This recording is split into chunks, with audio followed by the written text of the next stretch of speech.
Spotlight, and this is the 4-H Takeover. I'm Hannah Guthoerl, the Vice President of Hog Wild and Steer Crazy 4-H Club in Lee County, Florida.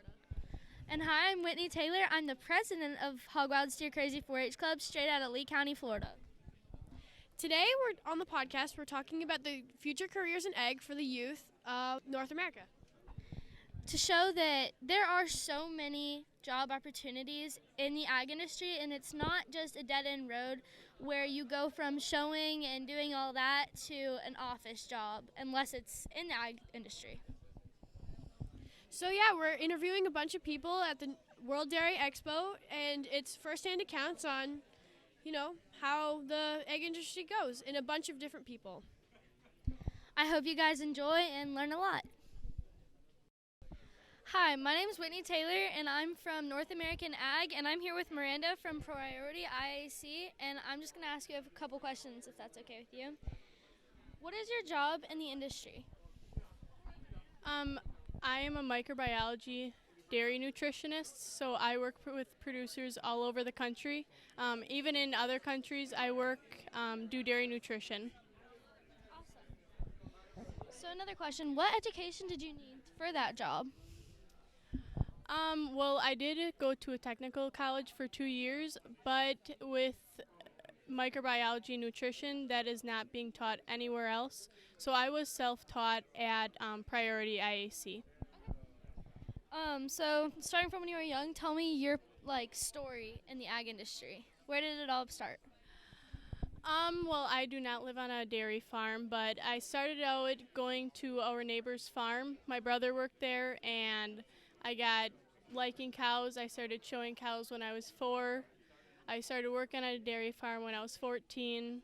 I worked there until I was 20, and then my coworker who worked at the farm with me, she works at Priority, and we kind of got talking, and Richard Brunig, the founder, president of the company, he pursued me, and I went in there for kind of a job shadow, and I walked in there with an internship, and now I'm full-time there.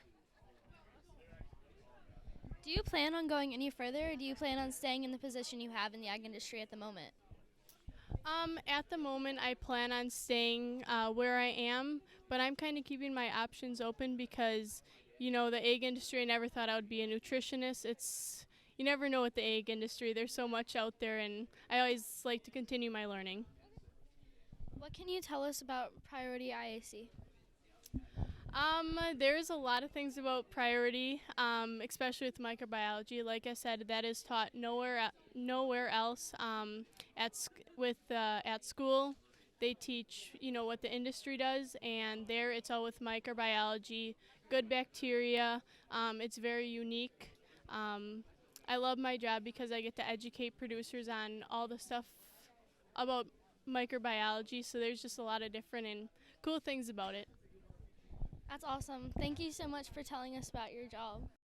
Hi, I'm Hannah with North American Egg, and I'm here with Calvin Sipes from Egg Direct, and I'm going to be asking him a few questions about what he does in the agricultural history. So how you doing today? I'm very well, thank you. A little chilly this morning.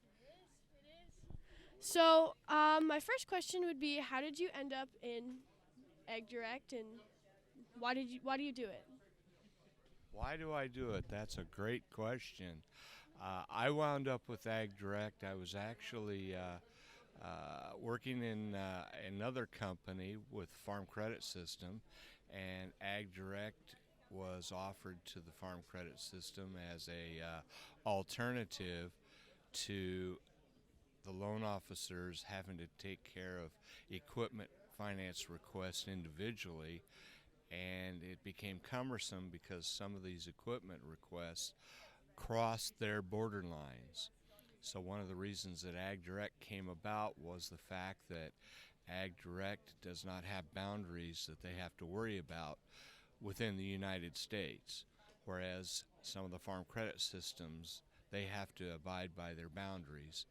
And if they get outside those boundaries, it gets a little cumbersome in the fact that they have to ask for concurrence or permission from other farm credits to do the financing. And so I worked with the old Badgerland Farm Credit System here in southern Wisconsin, and Ag Direct was offered to them, and I got a position with them. And I cover the whole state of Wisconsin and the UP of Michigan. And I finance farm equipment and center pivots and that type of irrigation equipment as well. That's really cool. So another question I have is, what is like the biggest challenge in your field? Like, what is something that you wake up and you're like, oh man, I have to do that today, really? Well, that's kind of what's nice about this job is you really don't have that. You really do get up and want to go to work and get your job done. There's not a lot of things that make you not like your job. It is a very good job, and the fact that what you do is different every day. There's always something that's different, always a new challenge, always a curveball, it seems like, that's thrown at you. And so it makes you think, it makes you work and try to find a solution. So it's not a dreary, paperwork-driven job where you just push buttons or computer keyboards or things like that. You literally have to think, because customers have different types of operations, they have different needs, they have different issues that they deal with, and they're looking for solutions. And it's our job to find those solutions for the dealership customers. Well, that's really cool. So one of the last questions I have is, what kind of schooling do you need for anybody that's watching that wants to, work in agriculture financing? Like, where did you go to school? How was it? How long did you go? Well, I took a long time to get through school, I have to admit, because I am not a book learning type of person. I'm more of a field person who learns by doing. And so I got my degree from Edgewood College here in Madison, Wisconsin. And so the job does require that you have a bachelor's degree. They want that. So it took me a long time to get that, just because I had other interests, I did other things, and I took a long time to go through college. So most of my college was done at night and on weekends. I eventually got through, however. And then what happened was, as soon as that degree was presented to me, all sorts of new opportunities took off, and basically I am where I'm at because of that college degree. Yeah, so I guess one last thing I'll ask you to do is just give some inspiring, whatever you got, could be 4 words, to all the kids in agriculture watching, and tell them why it would be a good idea to follow a path to agriculture. Well, first of all, agriculture is a very important segment of society, be it in the United States or around the world. And as the world shrinks, as everything becomes more integrated, agriculture becomes very important. We need food in the world. As you can see by the current conflicts around the world, because of those conflicts, food is becoming scarce in some parts of the world. So the fact that you can get a degree in agriculture, and whatever your pursuit is, if it's finance like my pursuit, or if it's horticulture or agronomy, whatever it is, it's important to know that you're contributing to feeding the world. So I guess that's the basic thing I want to say, is that you are helping feed the world, and that's very important.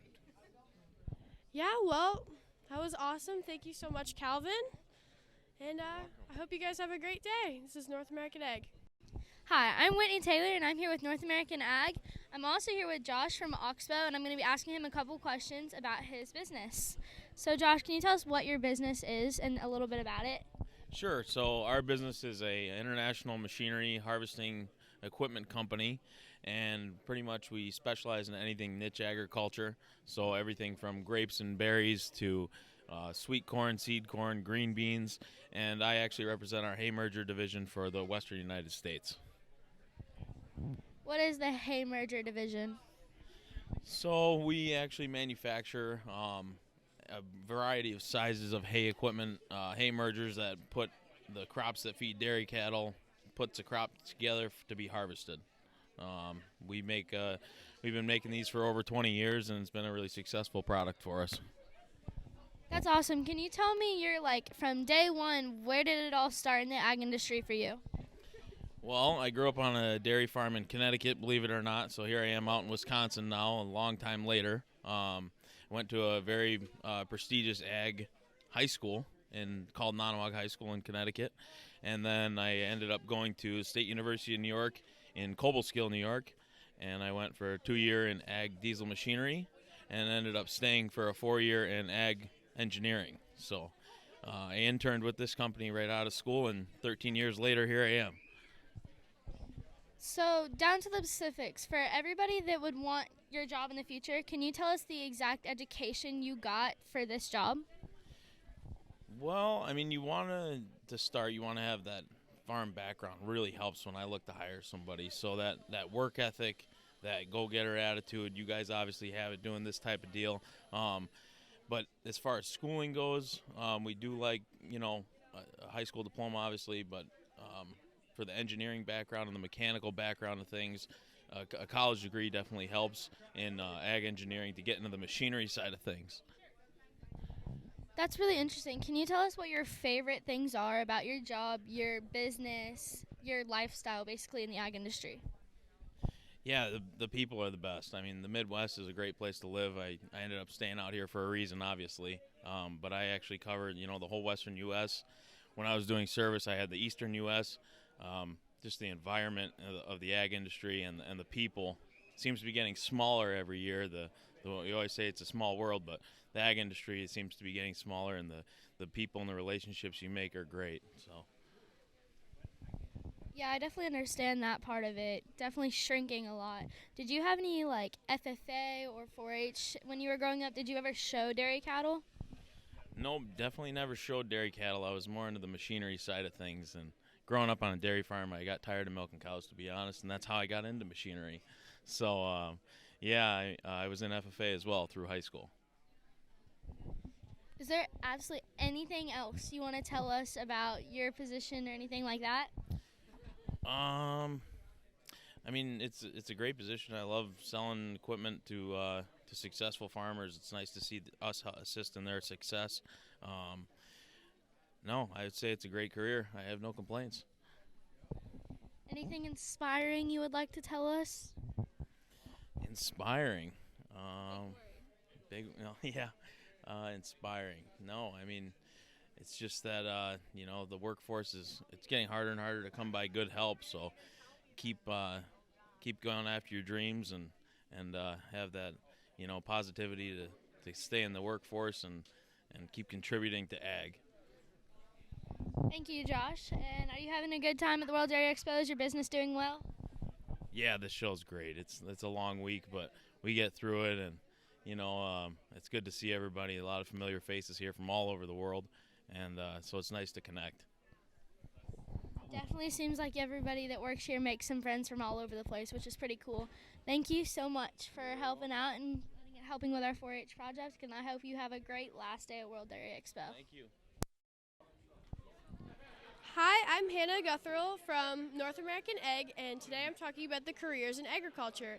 Today I have Andy Cajun Junkin with me, and he works at Stubborn Farms. So, how's it going? Awesome. How are you? I heard you were in a hurricane that other day.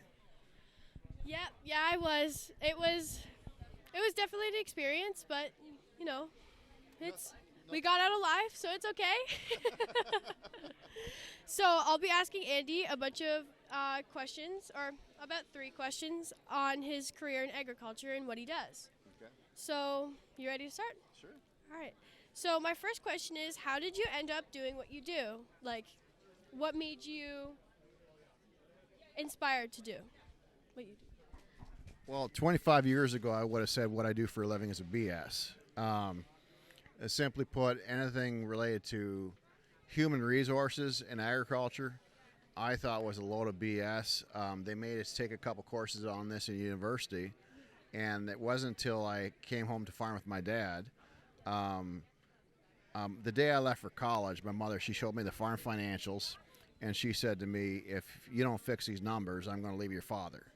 So I actually went to University of Guelph in Ontario, which is where you're from as well. I went to the motherland of Guelph to save the family farm. I didn't go to get a piece of paper. I went to save the family farm, and I thought the key to that was to sit on the 6th floor of the university library and learn about production, about how to improve the profitability of the business. And so I sat down with my professor and wrote a 200-page business plan when I went with him at university, and came home to farm. And my dad, he looked at the business plan and he threw it straight in the fire. And then the year I came home, he actually plowed down my crops because my uncle made the comment that my crops look better than his. So I realized the hard way that knowledge and skills are pretty much useless unless you can get everyone on the family farm working better together. And so that's, 25 years ago, I would have said what I do for a living is such BS, but I've been through a lot of BS myself. And when I was 35, had a turning point where I said, okay, I'm going to turn this from a bad thing that happened in my family to turning it into a good thing for other farm families. And so I created a whole niche industry that really never existed before. And hopefully it's going to help a lot of folks across North America. I know it's helped hundreds over the last couple of years. So, yeah. So you said that you didn't know what you did. Like, how would you define it now? Like 25 years ago, you didn't know? Well, essentially what I do is I help stubborn farmers work better together. Okay, that's my niche. That's why we call it stubborn.farm is we help stubborn farmers work better together. Basically, I get farm families from butting heads and pulling the farm in different directions to getting everybody on the same page and pulling in the same direction. And what my focus is on is really just two things, is getting farm families to stop being stubborn with each other, and for everybody to start being stubborn at turning their bad habits into good habits. And then the side effect of all of this is that if you can get a family so there's 77% of farms do not have a succession plan. And that's because everybody's had a succession planner come onto their farm. My family had a succession planner come on their farm. That guy was there for 20 minutes before it turned into a huge family fight. And that's because if you have a bunch of stubborn people sitting around the kitchen table that can't make simple little improvements like their dad plowing down your crops, right, or making simple little improvements to production here and there, you can't talk about 10% improvements here and there. You can't talk about where the farm's going to be in 10 years' time. So what I do in my niche is I get farm families to stop being stubborn with each other and do that over 2 years. And then we can sit down and we can have the discussion about where's the farm going to be in 25 years' time. And that includes succession planning, that includes expansion plans. And so what I do is I get farm families to stop being stubborn with each other and start listening to each other. So, yeah, it's a niche business. That's awesome. So the second question I had planned was, what's the biggest challenge you face in your field? So I can only imagine that there are more than a few. So what's the biggest one?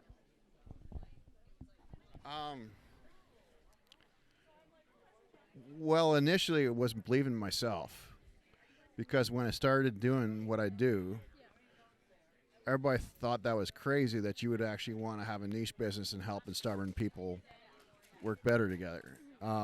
So I think the biggest challenge overall that I could give to anybody that's getting into agriculture is to believe in yourself, and really the whole process has been a real challenge in knowing thyself and not listening to folks that say it can't be done. Obviously, you have to have a realistic vision, right? It has to be grounded in some sort of reality, but there's also a leap of faith. And I think what's really important is that you have to really get grounded as to what you really want out of life, and then do whatever it takes to make that happen. and get a realistic plan on how that's going to do, and more importantly, execute. And so that's been the biggest challenge. Obviously, day to day, dealing with stubborn farm families is a tough challenge. But it's a matter of being just like riding horses. You get better at bucking out horses more and more times you get up back on that horse. So that's what I've gotten decent at. Oh, that's awesome. Yeah, that was really, really well said. I like the horses tie-in. That was, hit my heart a little bit there. But, okay, so the last question I have for you is, what kind of schooling did you do? And, where did you go? I know you already covered it a little bit, but if you go a little bit more in depth of what classes you took or, whatever you... Well, I came really from the School of Hard Knocks for what I do, because I went to University of Guelph. I took a diploma in farm management, and then I did an agriculture business degree. So the issue that I had was that I really felt I needed a master's or PhD to do what I do. And when I decided to really specialize in this niche. And to be frank, I was flat broke. I got into a situation where you save family farms. That's a very quick way to go broke, right? So I had a startup business. I had started helping folks out. And what I did is I had a part-time job. I actually had a country bar in Guelph called Ragin' Cajuns. It was actually named as a country bar for country people. And I managed that on weekends. And so I did that for 3 years. And then during the week, I spent 60 hours in the University of Guelph Library. I didn't pay tuition, and I basically did a self-taught master's. And I'd like to thank the University of Guelph for the use of their library facilities, but unfortunately, I didn't walk away with a piece of paper. I've been offered a few jobs at colleges, actually universities, to teach my niche because of my expertise. But I think the biggest thing is that because there's never been anybody in my field, I had to create my own field. And I think with there was a period of time I really felt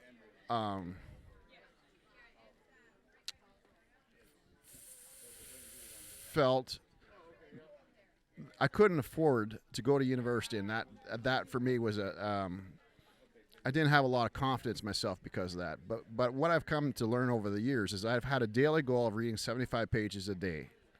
So every morning I get up at 4 o'clock in the morning, and I don't leave the bathtub until I've read my 75 pages in the morning and go have breakfast. And I have come to realize over time, and I also spend a lot of time, with the YouTube. You can get access to any university education in the world. You don't need to go to university.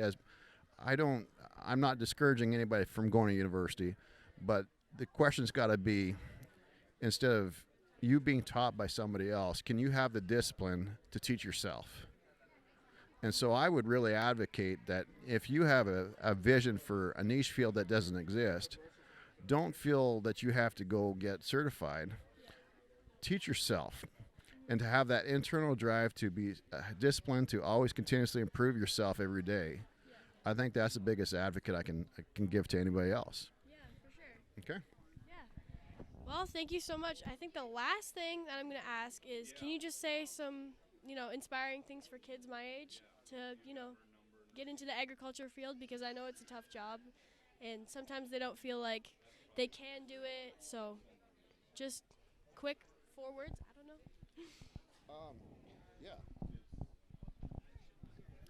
know.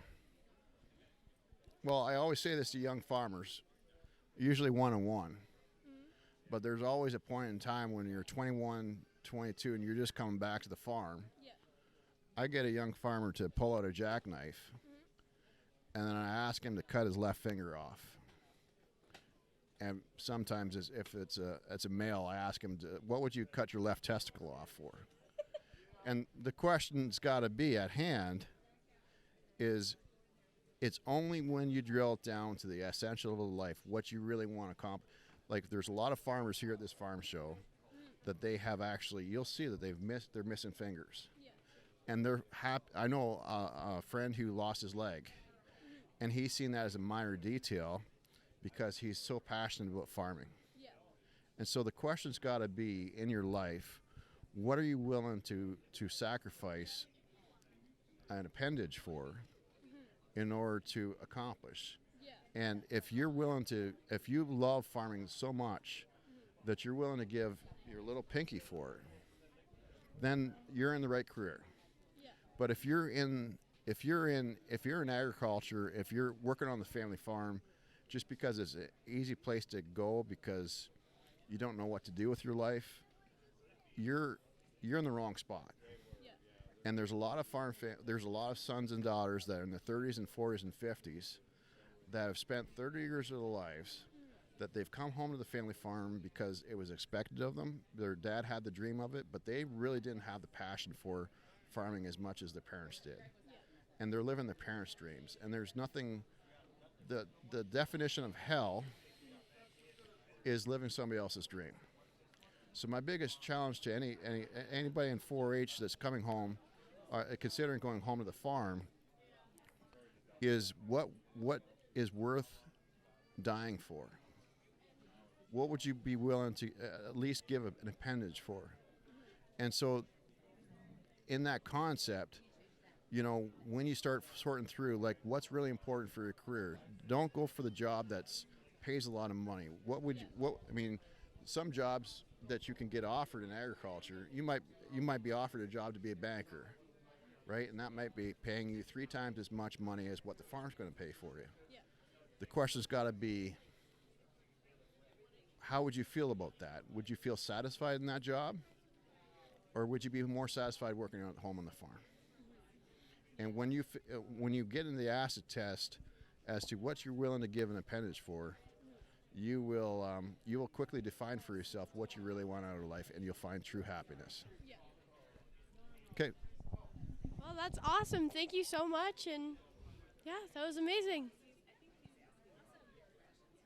Hi, I'm Whitney Taylor, and I'm here with North American Ag Spotlight, and I'm here with Tim from Shear, and I'm going to be asking him a couple questions about his role in the industry.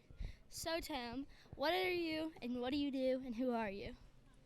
So, Tim Ottenbacher is my name. I work for Shear Inc. out of T, South Dakota, and I'm the National Sales Manager, and I take care of all the sales for North America. We work with Klaus, Krone, and New Holland here in North America. That's awesome. So, did you need any, like, college or anything like that, any, like, formal education for your role in the industry? No, actually, I didn't. I have a 2-year degree in a trade school, but that has nothing to do with what I'm doing now. I didn't know I wanted to be in sales, but I am now and have been doing that for about 20 years. So, grown up on a farm in a rural area, and that's been some of my training and on-the-job training. That is awesome. So, from day one, like, when it all started, what's your, like, story in the agricultural industry?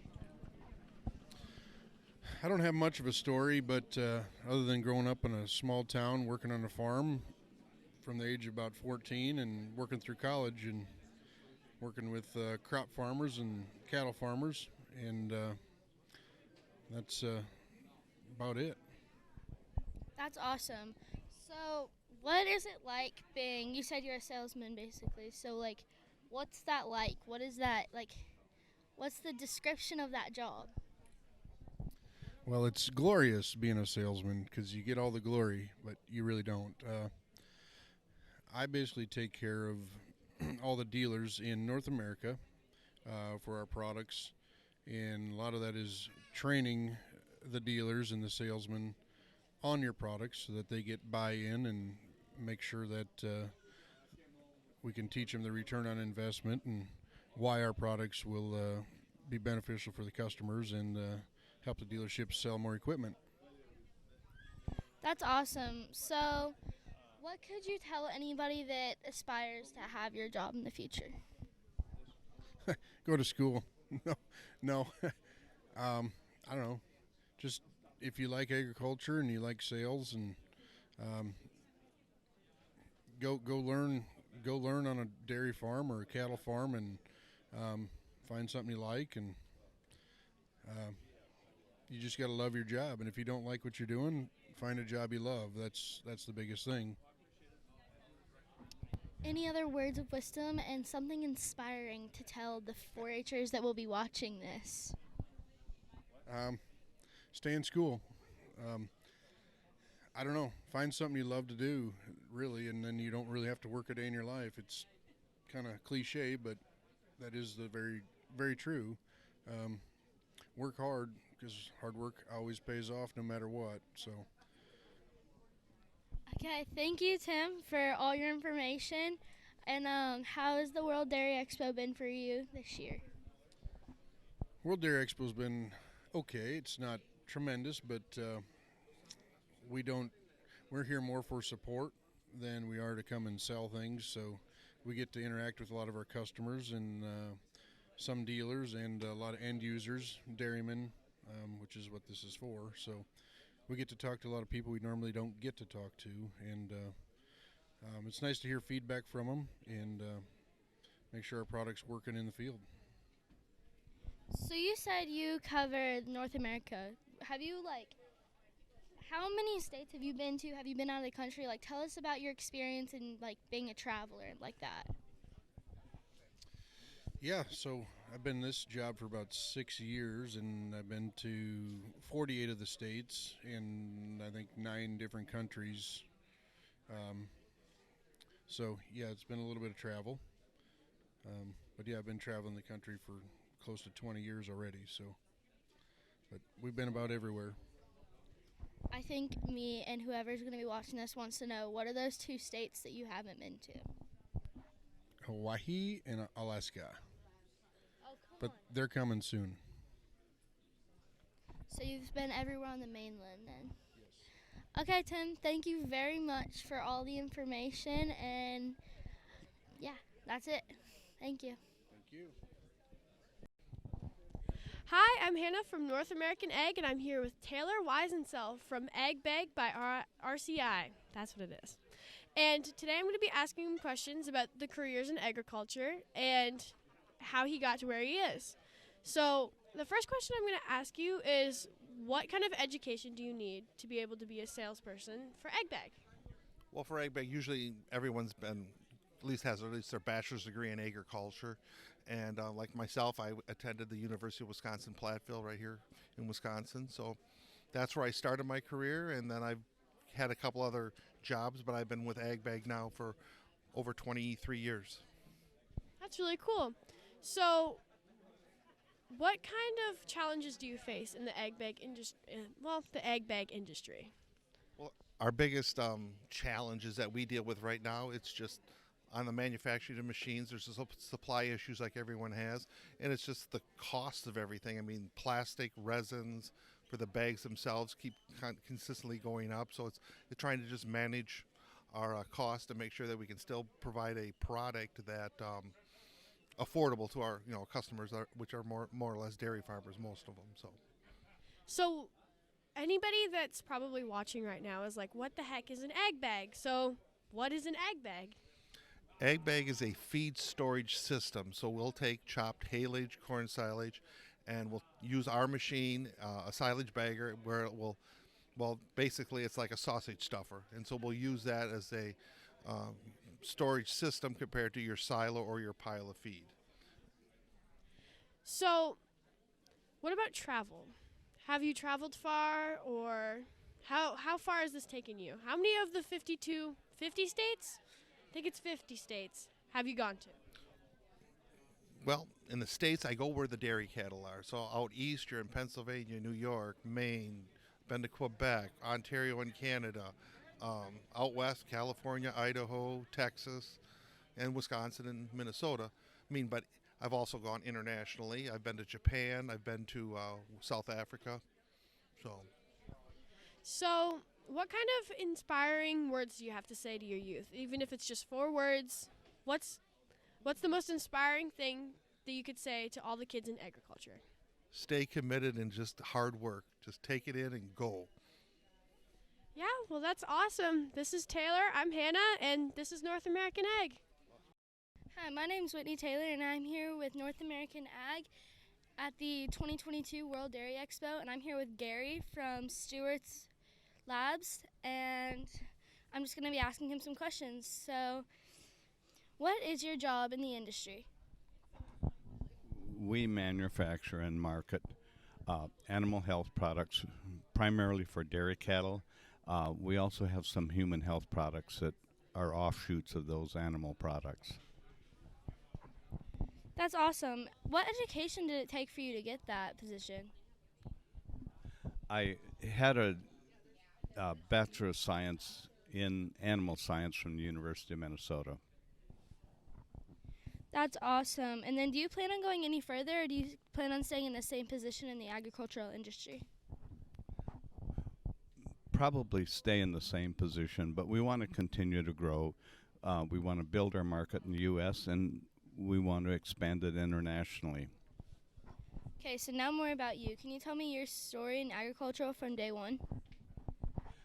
I started out as a boy milking cows, and then we had I had a small consulting business and came across the formula for udder ointment and started making that. The first batches we made in an apartment kitchen in southern Minnesota, and then just slowly branched out from there, developing that product and adding new products.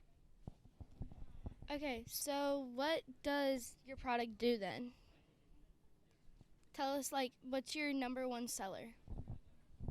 Our number one seller is called Teat Heal for dairy cows. It's an antiseptic lotion that stimulates healing and also controls infections on teats.